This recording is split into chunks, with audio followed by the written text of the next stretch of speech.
मैं Napoleon Hill हूँ। यदि आप मुझे ये 10 मिनट पूरे होश और बिना किसी भटकाव के दे सकते हैं तो मैं वादा करता हूँ कि मैं आपके दिमाग के उस जंग लगे ताले को खोल दूंगा जिसे आपने सालों से बंद रखा है। आज आईने में खुद से आंखें मिलाइए। क्या आपको वहाँ एक विजेता दिख रहा है या फिर एक ऐसा इंसान जिसने बहानेबाजी की चादर ओढ़कर अपने सपनों की लाश को दफना दिया है? जहाँ एक ही सवाल आपके अंतर्मन को चीरता रहता है, वह सवाल है, मैं शुरुआत तो कर लेता हूँ, फिर रुक क्यों जाता हूँ? आप अकेले नहीं हैं। इस ग्रह के 97% लोग इसी कुएं में अपनी पूरी जिंदगी गुजार देते हैं। उनकी सुबह उम्मीद से शुरू होती है, दोपहर बहानेबाजी में बीतती है और रात गहरे अफसोस की चादर ओढ़कर खत्म हो जाती है। उनकी पूरी हस्ती, उनके सारे सपने और उनकी सारी प्रतिभा सिर्फ 3 शब्दों के नीचे दफन हो गई है।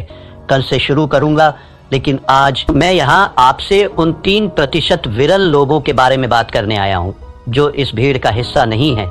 ये वे लोग हैं जो तूफानों के बीच भी शांत खड़े रहते हैं। ये वे लोग हैं जिनके पास कोई गुप्त मंत्र नहीं है, कोई जादुई चिराग नहीं है। उनके पास बस एक पत्थर जैसा कठोर नियम है।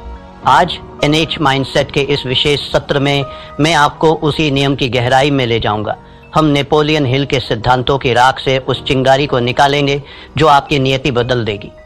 क्या आप अपने कंफर्ट जोन की जंजीरों को तोड़ने के लिए तैयार हैं? यदि हाँ, तो ये यात्रा आपके लिए है। आइए पहले उस राक्षस को समझें जिसने आपके सपनों को बंधक बना रखा है। समस्या ये नहीं है कि आप में टैलेंट की कमी है, समस्या ये है कि आप खोखला जोश के नशे के आदी हो गए हैं। जब आप कोई नया विचार सुनते हैं, कोई मोटिवेशनल वीडियो देखते हैं, तो आपके दिमाग में डोपामाइन की एक लहर दौड़ती है। आपको लगता है कि आप रातों रात दुनिया बदल देंगे। लेकिन तीसरे दिन जब वह नशा उतरता है, जब शरीर में दर्द होता है, जब दिमाग बहाने ढूंढता है, तब सामने आता है वह लंबा, नीरस और धुंधला रास्ता। 97% लोग यही दम तोड़ देते हैं। वे जोश को अनुशासन समझने की गलती कर बैठते हैं। मैंने अपनी बरसों की रिसर्च के बाद ये पाया था कि इंसान का सबसे बड़ा दुश्मन कोई और नहीं, उसका अपना अस्थिर मन है। एक छात्र की मिसाल लीजिए। वह परीक्षा से 2 महीने पहले एक भव्य टाइम टेबल बनाता है। 2 दिन वह 10-10 घंटे पढ़ता है। तीसरे दिन उसे लगता है कि उसने बहुत कुछ कर लिया है। चौथे दिन एक छोटा सा भटकाव आता है और 5वें दिन वह वापस उसी भीड़ का हिस्सा बन जाता है जहां केवल औसत दर्जे की जिंदगी है।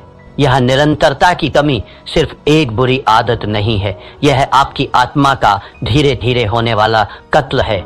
हर बार जब आप खुद से किया हुआ वादा तोड़ते हैं, आप अपने आत्मविश्वास की एक ईंट गिरा देते हैं।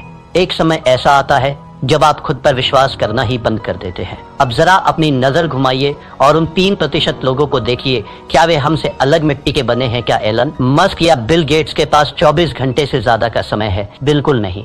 उनके पास बस एक चीज है, बोरियत को गले लगाने की ताकत। सफल लोग वह काम करने की अद्भुत क्षमता रखते हैं जो बाकी दुनिया को बोरिंग लगता है।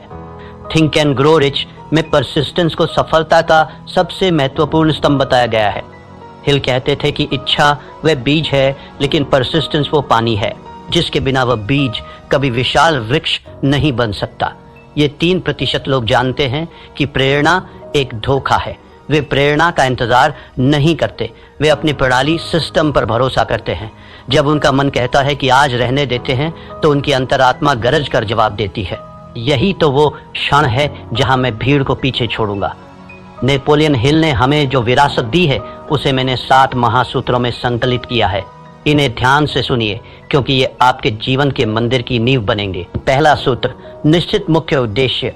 आपके भटकने का सबसे बड़ा कारण यह है कि आपको पता ही नहीं कि आपकी मंजिल कहाँ है। मुझे अमीर बनना है, ये कोई लक्ष्य नहीं है, ये एक खोखली इच्छा है। मुझे अगले 12 महीनों में अपने व्यवसाय से 10 लाख रुपए कमाने हैं। यह एक निश्चित उद्देश्य है। जब तक आपका लक्ष्य स्पष्ट नहीं होगा, आपकी ऊर्जा बिखरी रहेगी।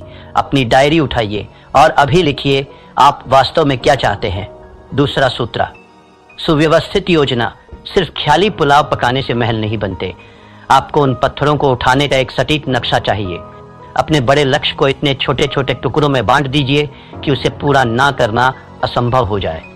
अगर आपको एक लेखक बनना है तो पूरी किताब के बारे में मत सोचिए, सिर्फ रोज के 200 शब्द लिखने का लक्ष्य रखिए। तीसरा सूत्र, परसिस्टेंस। दृढ़ता चरित्र का वह हिस्सा है जैसे लोहे के लिए कार्बन। इसके बिना आप एक कमजोर धातु की तरह हैं जो दबाव पड़ते ही टूट जाएगी। जब असफलता आपके दरवाजे पर दस्तक दे तो उसे हार मत समझिए, उसे एक कठिन गुरु मानिए जो आपको अगले स्तर के लिए तैयार कर रहा है। चौथा सूत्र, the mastermind group Napoleon Hill का मानना था कि जब दो या दो से अधिक दिमाग एक साझा उद्देश्य के लिए मिलते हैं तो एक तीसरी अदृश्य शक्ति जन्म लेती है। अकेले चलना महानता की निशानी नहीं है। ऐसे लोगों के साथ जुड़िए जो आपसे बेहतर हों, जो आपको ऊपर खींच सके। पांचवा सूत्र, सबकॉन्शियस माइंड की शक्ति। आपका दिमाग एक उपजाऊ जमीन की तरह है।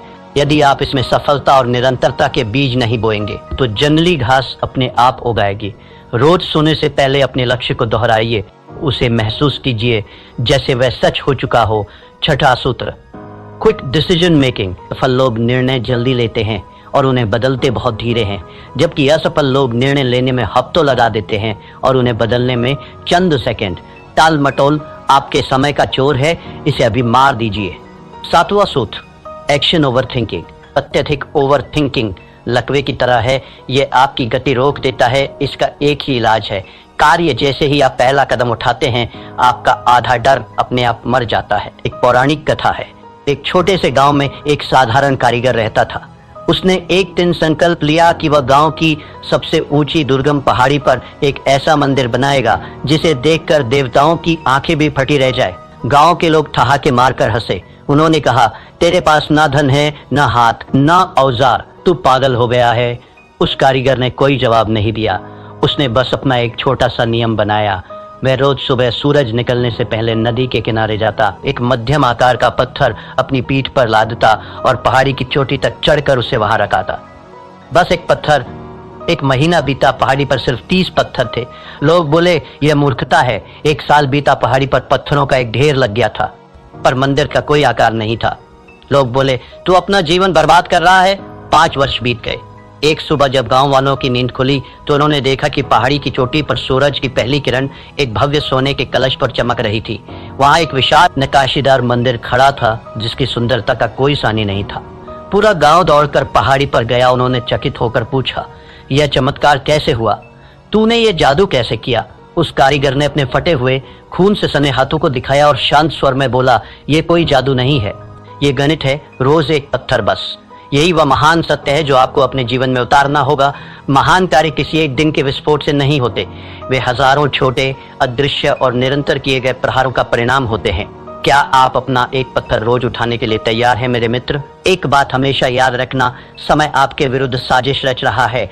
हर गुजरता हुआ दिन, हर टाला हुआ काम आपकी आत्मा का एक हिस्सा नोच कर ले जा रहा है। 97% लोग मृत्युशैया पर एक ही विचार लेकर मरते हैं, काश मैंने वह कोशिश जारी रखी होती। क्या आप अपने जीवन की अंतिम सांस इस काश के बोझ के साथ लेना चाहेंगे? यह अफसोस दुनिया के किसी भी शारीरिक दर्द से कहीं ज्यादा गहरा और कड़वा होता है। अनुशासन का वजन ग्रामों में होता है, लेकिन अफसोस का वजन टनों में होता है। चुनाव आपका है। नेपोलियन हिल ने अपनी एक और किताब में लिखा था कि अवसर अक्सर दुर्भाग्य या अस्थायी विफलता के वेश में आता है। आज जो आप असफलता महसूस कर रहे हैं, जो आलस से आपको रोक रहा है, वह वास्तव में आपकी परीक्षा है। जो इस परीक्षा को पास कर लेता है वही उस 3% की श्रेणी में खड़ा होने का हकदार बनता है। जीवन के विभिन्न क्षेत्रों में निरंतरता का प्रभाव, ये सिद्धांत केवल पैसों तक सीमित नहीं है, ये मानवीय उत्कृष्टता का सार्वभौमिक नियम है। धन के क्षेत्र में ये रोज की छोटी सी बचत है।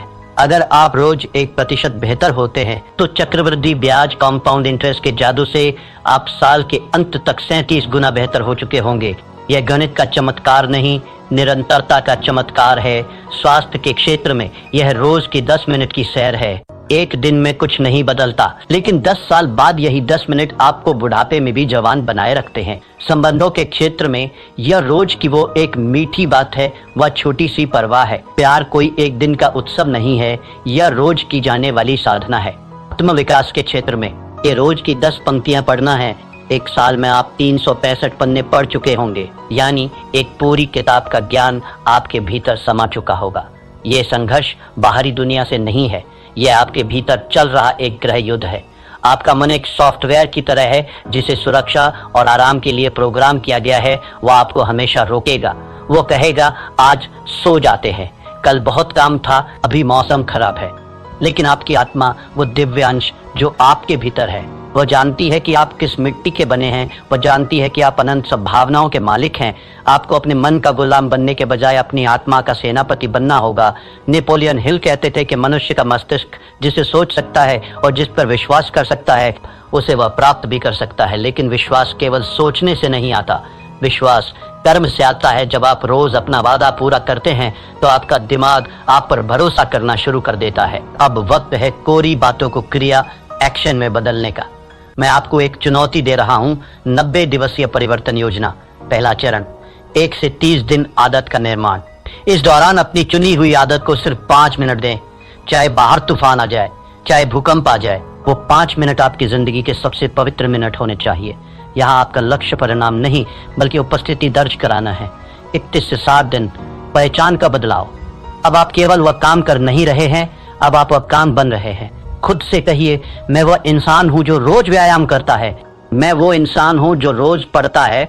आपकी पहचान बदलने लगेगी। 61 से 90 दिन मोमेंटम का जादू। इस अवस्था में पहुंचते ही जादू शुरू होगा। अब आपको खुद को धक्का देने की जरूरत नहीं पड़ेगी। अब आप एक ऐसी ट्रेन की तरह हैं जो 100 मील प्रति घंटे की रफ्तार से दौड़ रही है। अब आपको रोकना नामुमकिन है। तो मेरे साथी यात्रियों, अब आप उस तिराहे पर खड़े हैं जहां से 2 रास्ते अलग होते हैं। पहला रास्ता वही पुराना और घिसा पिटा है 97% वाली भीड़ का, जहां बहुत आराम है, हजारों बहाने हैं और अंत में एक सड़ा हुआ बदबूदार अफसोस है। दूसरा रास्ता उन 3% विरल व्यक्तियों का है जहां शुरुआत में अकेलापन है, जहां पसीना है, जहां दर्द है, लेकिन जिसके अंत में अमरता और शिखर है। आपका दिमाग अभी भी आपके कान में फुसफुसा रहा होगा, कल से देख लेंगे भाई, आज रहने दे। उसे एक जोरदार मानसिक थप्पड़ मारिए, अपनी आत्मा की आवाज सुनिए, अपनी डायरी उठाइए और आज इसी वक्त अपने मंदिर का पहला पत्थर रखिए। याद रखिएगा, इतिहास उन्हें याद नहीं रखता जो शुरू करते हैं, इतिहास उन्हें याद रखता है जो खत्म करते हैं। आज का यह दिन फिर कभी वापस नहीं आएगा। यह सूरज कल फिर उगेगा, लेकिन क्या आप वही पुराने इंसान होंगे या एक नया व्यक्तित्व? अगर आप उस 3% के क्लब में शामिल होने का अटूट फैसला कर चुके हैं तो कमेंट सेक्शन में अपनी आज की तारीख लिखिए और पूरे गर्व के साथ टाइप कीजिए, आई एम रेडी। ये आपका खुद से किया हुआ पहला सार्वजनिक वादा होगा। उठिए, अपने भविष्य की नींव रखिए और याद रखिए, यहाँ हम सिर्फ बातें नहीं करते, हम मानसिकता बदलते हैं। मेरे पास जो 10 मिनट आपने गिरवी रखे थे उनका समय अब पूरा हो रहा है। मैंने आपको वह चाबी सौंप दी है जिसे ढूंढने में लोगों की पूरी जिंदगी बीत जाती है, लेकिन याद रखना, चाबी सिर्फ रास्ता दिखाती है, दरवाजा आपको अपने कंधों से तोड़ना होगा। अगर आपकी रगों में अब भी वो खोखला जोश नहीं बल्कि सफल होने की एक ज्वलंत इच्छा दौड़ रही है तो इस चैनल को अभी सब्सक्राइब कीजिए, क्योंकि NH माइंडसेट कोई मनोरंजन का चैनल नहीं है। यह उन 3% लोगों का गुप्त किला है जो अपनी किस्मत खुद लिखना जानते हैं। खड़े हो जाइए और अपना पहला पत्थर उठाइए। समय बीत रहा है। धन्यवाद।